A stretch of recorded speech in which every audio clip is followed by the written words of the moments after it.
Today we are going to be looking at some word problems and deciding, are we going to multiply or divide?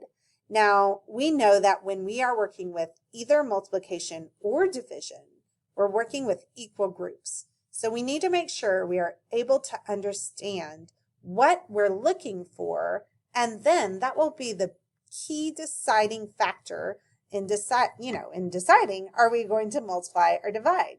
We're also going to be working on our multiplication because in some of these problems we're going to be multiplying, and then we're going to be working on our division of whole numbers and division of decimals. So I told you I would do an example for you. So I want you to follow along and do it with me, okay? Our example question is, last month, Jenna earned $1,095. She earns $15 for each hour she works. How many hours did she work last month? Now, what's always important, and I might draw it over on the side here for you and leave it so that you can see it, is when we are multiplying or dividing, we have this triangle, right? We've talked about this before. In our triangle, we have 3 points. We have the total,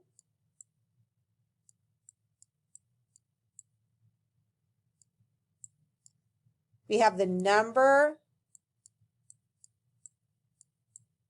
of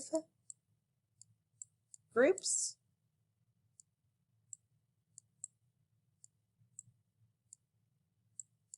and then on the other point, we have the number, do y'all know what it is, in each group.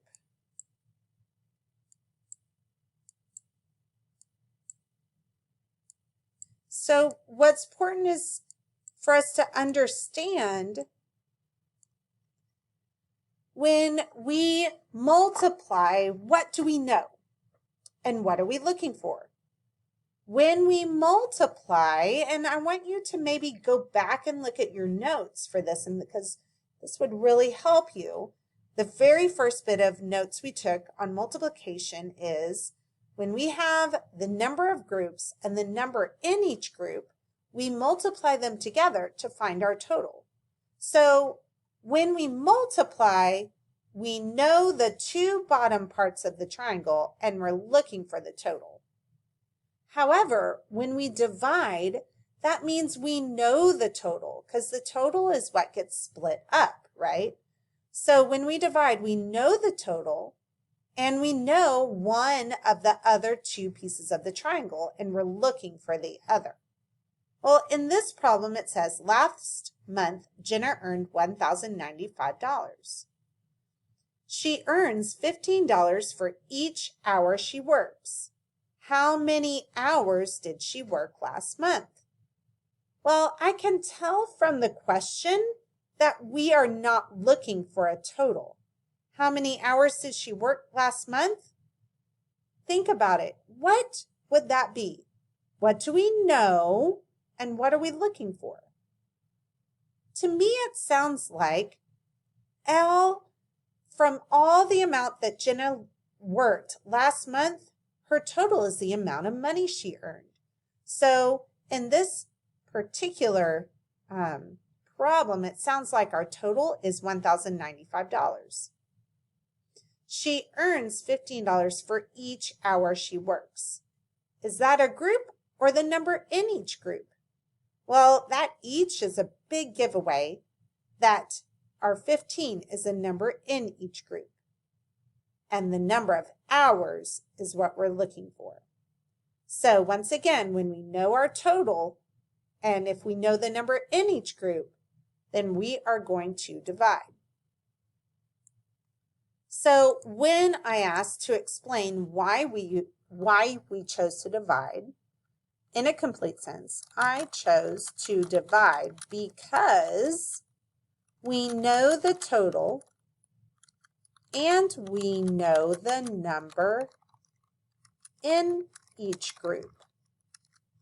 We are looking for the number of groups.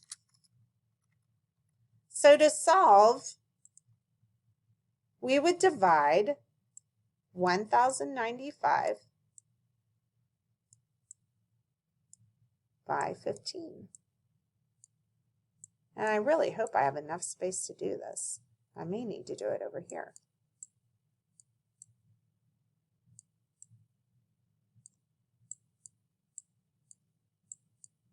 Well, what do we need to do first? When we divide, we need to do our multiples. Now, I'm making a recording on this recording on Sunday, which means I also did the other recording about dividing decimals just a few minutes ago. So I have the multiples of 15 in my brain. Do you remember how I did all of them from 1 through 9 on the whiteboard? So I'm going to list them out. Oops, that's a big 7. 90, 105, 120, and 135. Okay. So another big thing that we always need to do is when we start to divide, we are going to start with one digit at a time. Can 15 go into 1? No. 1 is too small. Can 15 go into 10? No. 10 is too small. But can 15 go into 109? Yes. Let's see. Which multiple am I going to use? I like the looks of 105. It's just close enough, but not too high. So 15 goes into 109 1, 2, 3, 4, 5, 6, 7 times. I'm going to use that same multiple here to subtract. Okay. 109 minus 105 is 4. Bring down my 5. And now I'm going to start back over and divide 45. Well, can 15 go into 45? Yes, it's in my list of multiples. It can go in 1, 2, 3 times. I'm going to use that exact same multiple to subtract. And I get 0.